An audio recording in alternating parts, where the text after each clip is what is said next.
Okay, I'm P. Andrew Patterson, initial P, A-N-D-R-E-W, P-A-T-T-E-R-S-O-N. Okay, Andy, tell me, how were you first introduced to Sigma Pi Phi fraternity and Kappa Boule? I was first introduced to Sigma Pi Phi, believe it or not, by my father back in 1968. He had been invited to become a member of the Boule in Savannah, Georgia, and he called me and asked what I thought about it. I thought it was a great idea because I thought at some point we could both be in the same fraternity because he was an Omega and I'm an Alpha. But he, unfortunately, decided against it.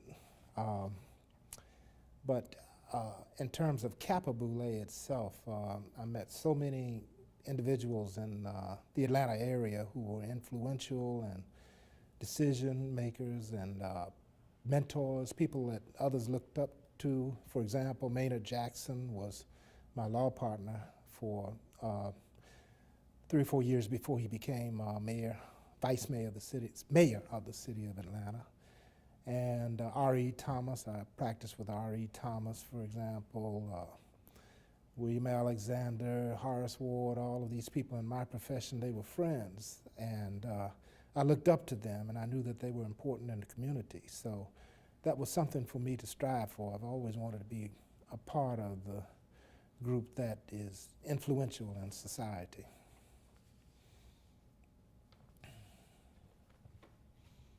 So what has it meant to you to actually be a member of Kappa Boule?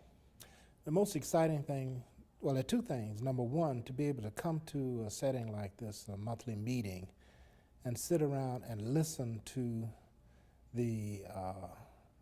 our elders who have achieved, who are esteemed around the world, just to listen to what they have to say.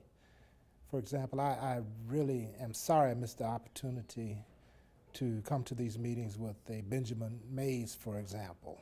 My former partner, Tom Sampson, tells me about what it was like to have Benny Mays at a Boule meeting. But we do have Archon Cook, and tonight Andy Young is speaking, and Fletcher Coombs, just stalwarts of the community. The other opportunity is to influence the lives of young children and young men, to give them an example to strive towards so that one day they will want to be important to their communities.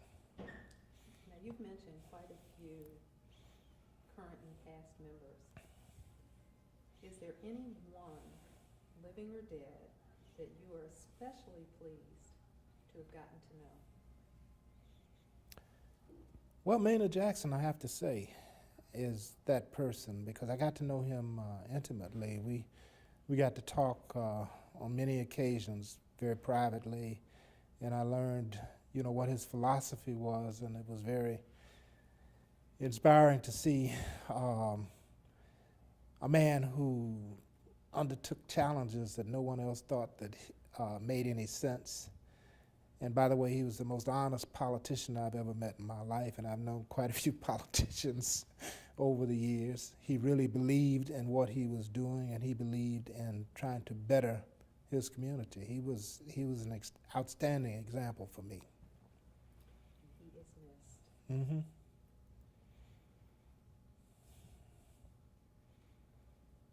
Now, I know you don't have any personal recollection of any of the founders of Kappa Boule, but you've mentioned so many others that have been stalwarts in the community. Mm-hmm. What do you think Kappa has meant to the Atlanta community? Well, I think Kappa Boule has been a critical component of the Atlanta community.